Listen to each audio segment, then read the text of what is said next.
My name is Rachel Brown, and I'm 46 years old. My husband, David, is the same age. He grew up with a silver spoon, as his father is the president of a bank. David's father, Charles Brown, the president of Brown Bank, is well known for being incredibly strict and harsh. Our marriage wasn't bad until recently.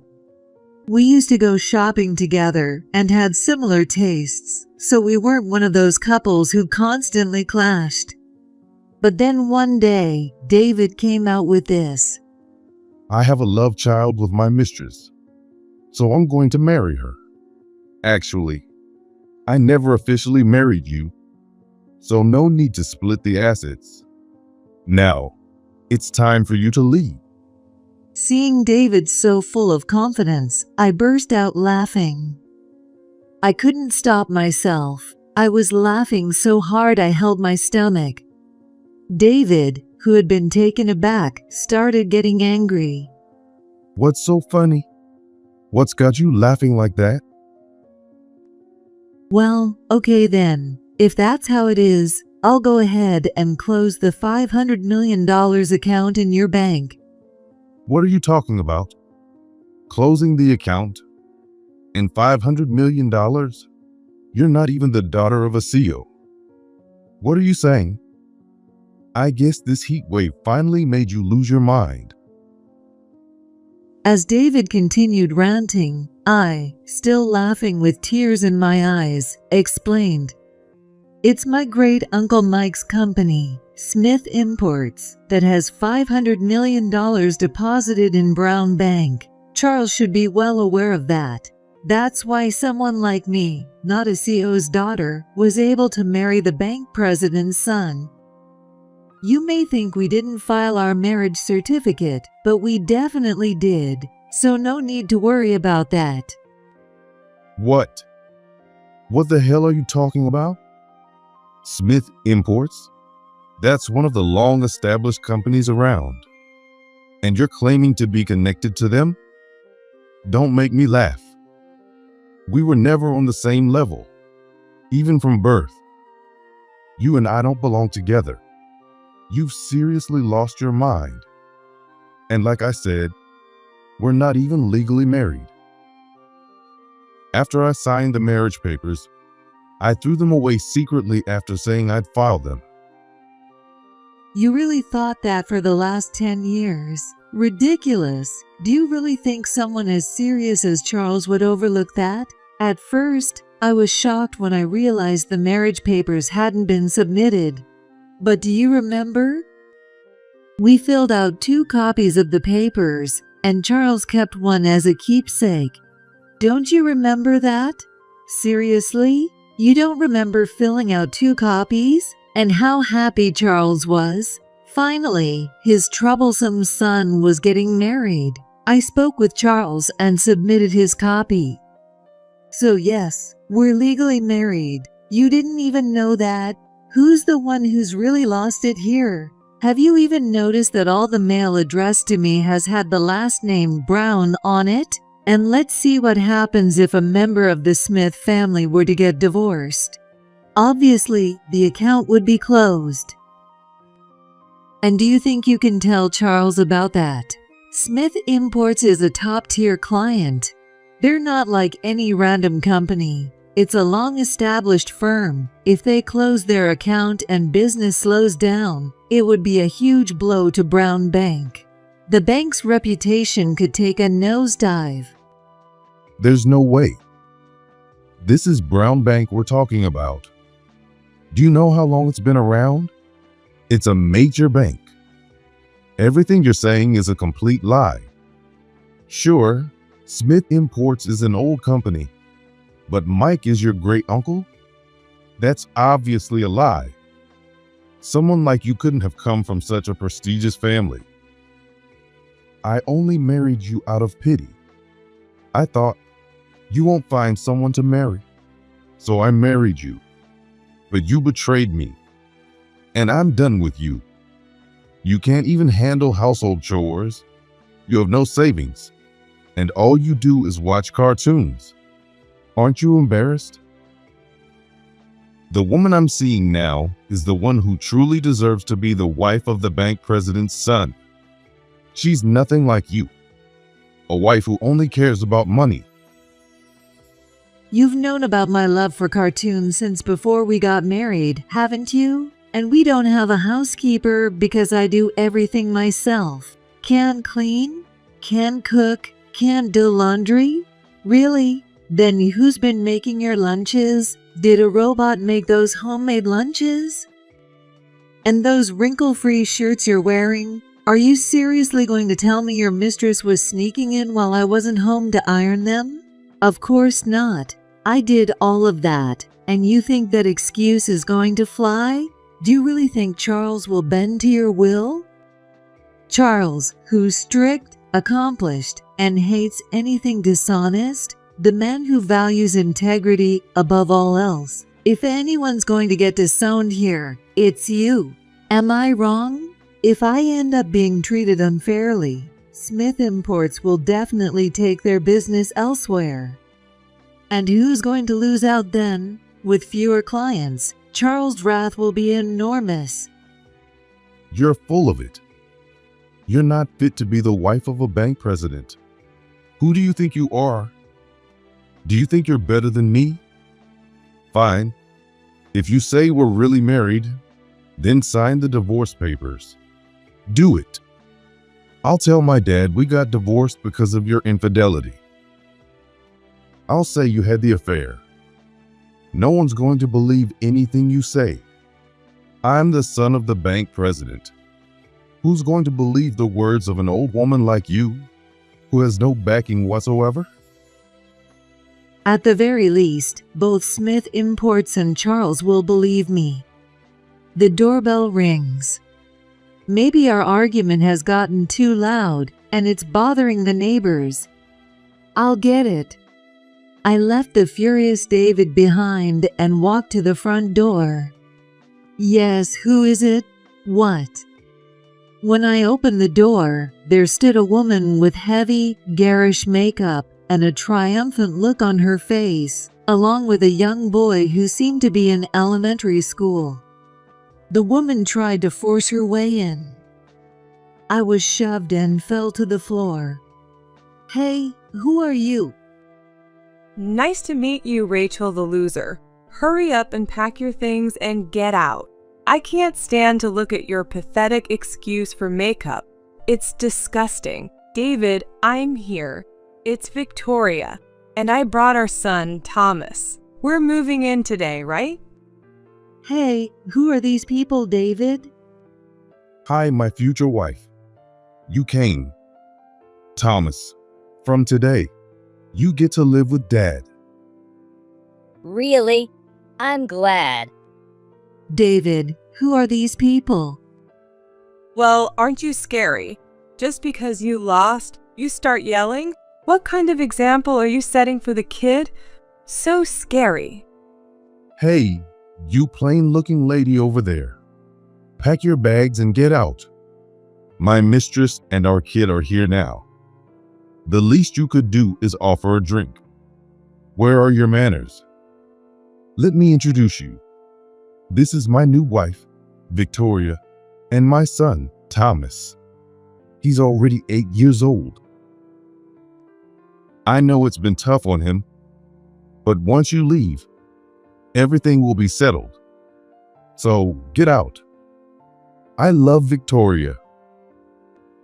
What am I witnessing right now? A mistress? I could have handled that. But a son? And he's 8? So it was David who had the affair and a secret child, not me. Unbelievable. How could this possibly be allowed? I was furious, but it seemed like stepping back was the best move for now. Just wait, you'll see soon enough. You're the one who's going to take a huge loss and get chewed out by Charles. I went to the bedroom and packed the necessary things, like my clothes. Victoria came over with a nasty smirk on her face. Oh, Rachel the loser, do you even have a place to stay tonight? You're a failure who couldn't even have children, and yet you stuck around for 10 years.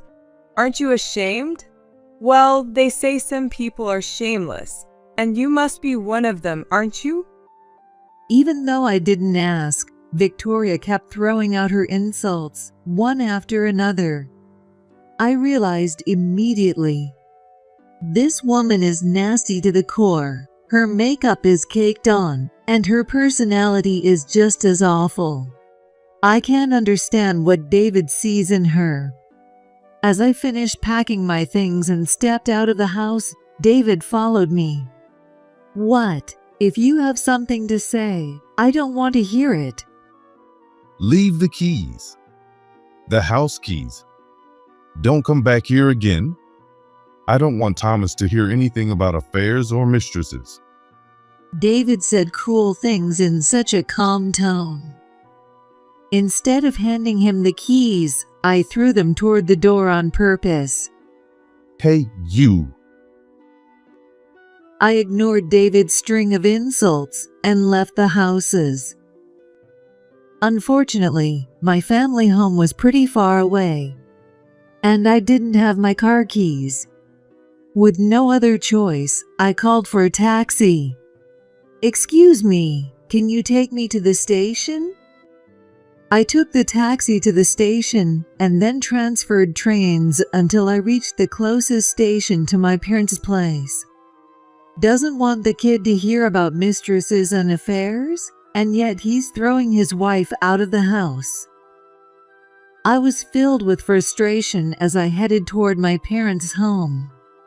Well, I say home, but it's actually a luxury high-rise right in front of the station. When I arrived at the apartment on the 45th floor, I couldn't hold back my tears any longer. I walked into my parents' home, crying the whole time. Who's there? Oh, Rachel, what happened? It's so late. Where's David? I cried in my aging mother's arms. Since my dad was also there, I explained everything that had happened. That bastard. By year 2 of the marriage, he already had a mistress and their child. We are the Smith family. He won't get away with this. That's right. We're not just any family. We're an old, respected company with responsibilities. Let's call Mike right away. You've really been through a terrible time. Poor thing. He has no idea who our family is. He'll regret this soon enough. My mom called Mike, her brother-in-law and the chairman of Smith Imports. Her cousin is now the company president. My dad, who married into the family, assists with the business. Afterward, Mike, my parents, and I gathered at the house and discussed everything that had happened. So, they kicked me out of the house, his mistress and their child showed up, and they were all happy together. As I vented my frustrations, my family became even more furious than I was. Mike then called David's father, Charles. He angrily demanded a meeting to discuss the matter. The jobs of a bank president is far from leisurely. I heard he was extremely busy, but even so, Charles made time for the meeting. So, even though my parents weren't present, the meeting began with just me, Mike, Charles, and David. Charles glared at David. What's this all about? A mistress? And a secret child? With Rachel still in the picture? Well, that's... Charles, I'm sorry, but I've decided to move Smith Imports accounts to another bank. When can we start the paperwork? Please wait. There must be some mistake. David may be foolish, but he's not that reckless. No, my niece's daughter has been insulted. Brown Bank can no longer be trusted. Especially since Rachel, your son's wife, has been working hard, while David here has been playing around with a mistress and a secret child. If this gets out in the papers, it'll be a massive scandal. Please wait. Mike remained firm on moving the accounts, while Charles desperately tried to prevent it. The conversation was going nowhere fast. Then David spoke up. Yes, it's all Rachel's delusions. She's been bad-mouthing me endlessly, and then she just left the house on her own. I was stunned when I heard him. Even at this point, he was still trying to make excuses. Everyone, there's something I'd like you to hear. With that, I took something out. It's a voice recorder. David's face turned pale. I pressed the play button, and David's shouting filled the room. Everything you say is a complete lie. Sure, Smith Imports is an old company, but Mike is your great uncle? That's obviously a lie. The voice recorder captured all the insults from that day. Victoria's not like a gold-digging wife like you. Wait, so you're saying Rachel's just after money, David? No, that's not it. This is fabricated. There's one more recording I'd like you to hear. Calmly, I played another audio file from the recorder. Hey, you. You're seriously pissing me off. Don't ever come back here. You're disgusting and the worst. You're completely useless. Thanks for everything, but you don't have a home to come back to. Go ahead and become homeless and live at the bottom of society. This was the tirade I had endured when I left the house. I had recorded it just in case. When the recording ended, the room fell silent. David's face, which had been pale, was now completely white. Mike, let's change banks. Can we really trust a bank that employs people like him? No, we can't. Even if we could before, that's no longer possible. Charles, when can we come by to start the process of switching banks? It's unfortunate, but there are several banks eager to work with us. After all that's happened, we can't just let this slide, can we? It's unacceptable for Rachel, who's like a daughter to me, to be insulted and treated this way. Well, that's... Charles, who had always carried himself confidently, looked more shaken than I'd ever seen him. Just then, the doorbell rang. My mom, who was stationed at the door, could be heard, but from the sound of it, someone was barging in, completely ignoring her. David, I'm here. Let's sign the marriage papers.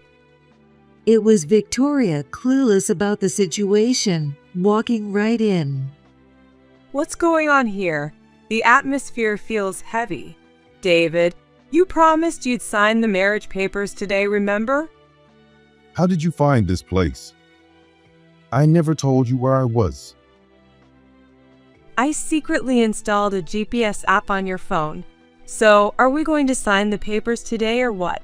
Stop being so shy. Even Thomas is excited for this.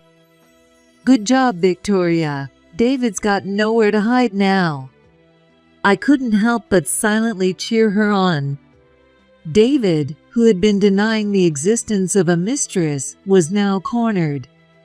I exchanged a nod with Mike. Mike, let's go ahead and switch banks. Yes, we should. I called for the staff and had Victoria escorted out. What? I'm the one who deserves to be with David. I'm way better than a gold-digging commoner like you, right, David? Victoria was yelling as she was forcibly removed from the house. The meeting room fell silent. No one said a word. Then Mike spoke up. I looked into that Victoria. Turns out she comes from a poor family. So, who's the real gold digger here? Our family may not have made it to the level of a conglomerate, but we've got a decent income. When he said decent, it was pure modesty. In reality, they made more money in a month than most people could even imagine. Well, instead of rushing into a divorce, why don't we give Charles a chance to handle this? We're so busy that we don't even have the bandwidth to switch banks right now. If Charles can sort things out, we'll forget about changing banks. Thank you. Please, let me speak with David and Rachel. I appreciate your patience. Though I was filled with anxiety, it was decided that I would return home for the time being. Still, with Charles being so strict, I didn't expect any violence. If anything happens, contact me immediately. Yes, thank you, Mike. We got into Charles' personal luxury car. For a while, the three of us, David, Charles, and I, sat in silence as the car continued to drive. The atmosphere was heavy, thick with Charles' anger and David's growing panic. You idiot. Suddenly, Charles swung the cane he had been holding and attacked David. Though the car didn't slow down, Charles never lost his balance. What love for Rachel. You went and had a mistress and a secret child. You're the lowest of the low. You insulted others while ignoring your own sins. Because of you, we nearly suffered huge losses. You'd better be thankful to Rachel, you fool. Don't tell me you forgot. Did you really think Rachel's family was just a bunch of commoners? Even though they never made it to the status of a conglomerate, they still hold immense wealth. Are you trying to sever ties with a family like that? Charles kept smacking the handle of his cane against David's face while lecturing him. It was painful to watch as David took hit after hit. Even though I was the victim here, I couldn't help but feel a little sympathy for him. In the first place, you and Rachel had an arranged marriage. It was because you were well matched that this marriage even happened. What were you thinking? I knew you liked to fool around with women, but I never thought you were this terrible. Reflect on your actions, you fool. The marriage was arranged because you were a good match, and you didn't even realize it. You're a disgrace to my family. I'm removing you from your position as the next president of Brown Bank. No, you can't. What? Even I was shocked by this. David was born and raised to be the next president of Brown Bank. Losing that position would be a significant blow. But I've been trained my whole life to be the next president of Brown Bank. What other job could I possibly take? This is too much. Please don't do this. After everything you've done, what do you expect me to say? I'll appoint one of your cousins as your successor. You almost caused catastrophic damage to the company. Cool your head a little, you idiot. Charles continued to strike David repeatedly with his cane. Despite being in a moving car, Charles maintained perfect balance, standing firmly without losing his footing. Later, I stayed at the Brown household, but David was kicked out of the houses. He tried to ask me for money, but I instructed the servants Charles had assigned to block him. I divorced David and later remarried his cousin, John. From Charles' perspective, sending me back to my family would have been too risky and damaging. Afterward, John and I got along well, but I started feeling off and decided to visit a gynecologist. You're pregnant. You're about 8 weeks along. I was shocked to hear that. I had only recently remarried John. In other words, the baby I was carrying was David's child. John and I decided to tell Charles. Normally, it would be easier to claim the baby was John's, but the timing didn't match. So, I told the truth, that the baby was David's. What wonderful news.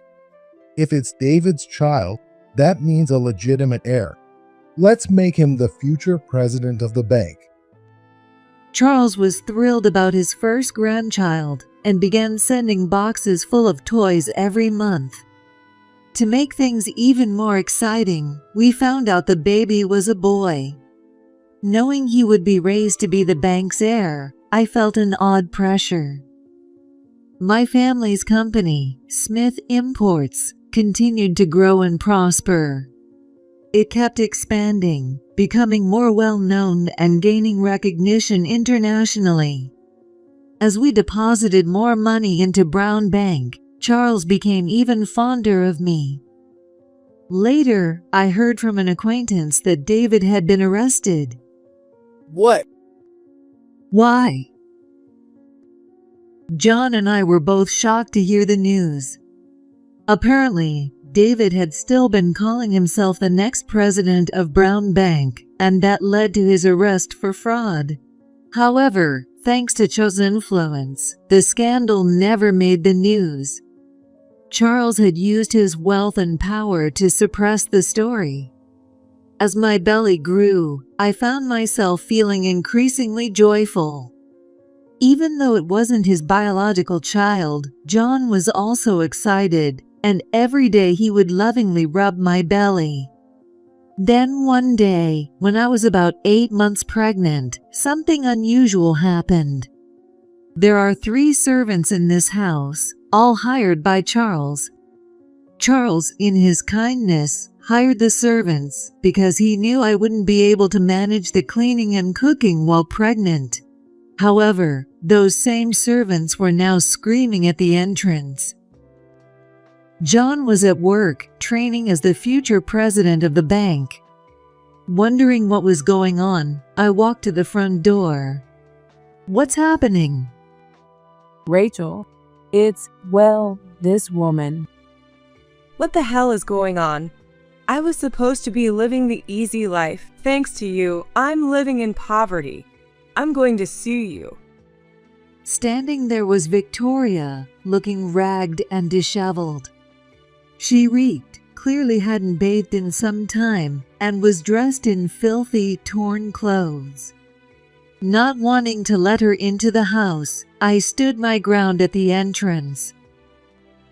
Is that the young woman who cozied up to David for his money? What do you want here? Oh, I see. You've lost, haven't you?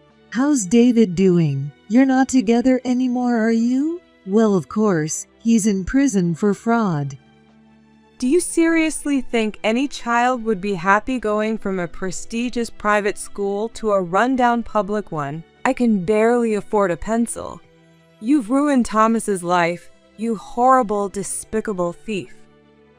But after all, you were just a mistress, weren't you? My family, on the other hand, comes from Smith Imports. We're not like the commoners you're talking about. So, which one of us is the real gold digger here? It's a shame, isn't it? Maybe things could have been different if David were still around, but he's locked up for fraud, isn't he? What are you going to do now, loser? Going to turn to loan sharks to survive? I said this deliberately with a smirk. But I wasn't lying. If the parents are criminals, what do you expect? And really, you should consider taking a bath sometime. Or is that too difficult? It makes me furious to think that someone like you, who can't even bathe, who can't afford a pencil, and who can't survive without a man, almost took the family heir from us. The servants were trying to stifle their laughter. Don't laugh now. But Rachel, you're absolutely right. Yeah, she can't even buy a pencil. The servants could barely contain their giggles. What? I was supposed to live a luxurious life, traveling, designer brands, living in luxury. Who ruined it all? You did. You're the one who should be sending me alimony every month. I can't forgive you for what you've done to me. Forgive me? I'm the one who can't forgive you. You really have no idea, do you? I responded calmly. Do you even understand your position? If things were fair, you'd be the one paying alimony. The only reason you're not is that I feel sorry for your child. You don't even realize that, do you? You approached David for his money in the first place, but you come from a completely different world. Did you really think someone as ordinary and talentless as you could get married into this family, installing a GPS app on David's phone like some kind of stalker? Your head must be full of daydreams. You love luxury, but that just makes you a spendthrift. Why don't you go buy yourself another designer handbag? Damn it. I'll kill that baby you're carrying. I'll cut it out with a knife. This is all your fault. I can't stand you playing the role of some princess. I instructed one of the servants to call the police. Victoria didn't have a knife or even a box cutter, but she clearly had murderous intent. She was taken away by the police. What? I didn't do anything wrong. Why is everyone on her side? What's going to happen to Thomas if I'm arrested? Are you going to let him suffer in poverty? He's used to a life of luxury. He can't live a poor life. This is all your fault. I'll never forgive you. Victoria was arrested for making threats. It seems that Thomas, left behind, was taken into custody by Child Protective Services. This was because all of his relatives refused to take him in. It's sad he's so young, but with parents like that, what can you do? I couldn't help but think that. Later, I went to the trial for David and Victoria. Neither of them received any sympathy, and both were sentenced to prison. I've done nothing wrong. I really am the next president of the bank. I didn't deceive anyone. I was planning to pay back the money I borrowed. David said this as he was escorted out of the courtroom. David pretended to be the next president of the bank and swindled $5 million from his friends and acquaintances. Of course, he couldn't repay it, and after being sued by those he defrauded, he was sentenced to prison. As for Victoria, it turned out she had also committed theft without realizing it. Shoplifting is still shoplifting, but it seems she stole jewelry. She was caught by the staff while trying to swap the real jewels with fakes. While I can't imagine why a jewelry store would allow someone who hadn't bathed in weeks to walk in, I'm more shocked that Victoria couldn't even tell the difference between a life of luxury and a life of crime. In the end, Victoria too was escorted out screaming, "The jewels are mine. They're all mine. Why am I getting a prison sentence for just this? What about Thomas? I just wanted a normal life." Her delusional rant left me feeling exhausted. What awful people. I'm ashamed to have been associated with them, even for a moment. Despite everything, the relationship between Smith Imports and Brown Bank remains strong. We never ended up closing our accounts. Charles tried to apologize to me, but I stopped him. "No, Charles, your decisions saved the day. I'm just part of the Smith family. I didn't do anything." Thank you. I really am sorry. I later learned that a significant withdrawal of funds could have severely impacted the bank's reputation. Lower deposits also mean fewer business transactions, which would have been a major setback. Thinking back to how desperate Charles had been, I now realize just how much pressure he must have been under at the time. With both David and Victoria in prison, I gave birth to a healthy son. Charles was overjoyed. John successfully became the president of the bank, and the bank's operations are going smoothly. Eventually, I'd like to have another child with John. I want to give our son a little brother or sister. I know it will take some time. Right now, just taking care of this baby keeps me busy, but I still want to give him a sibling someday. Now that Charles has retired from being the bank president, he comes to visit almost every day, bringing toys for my baby.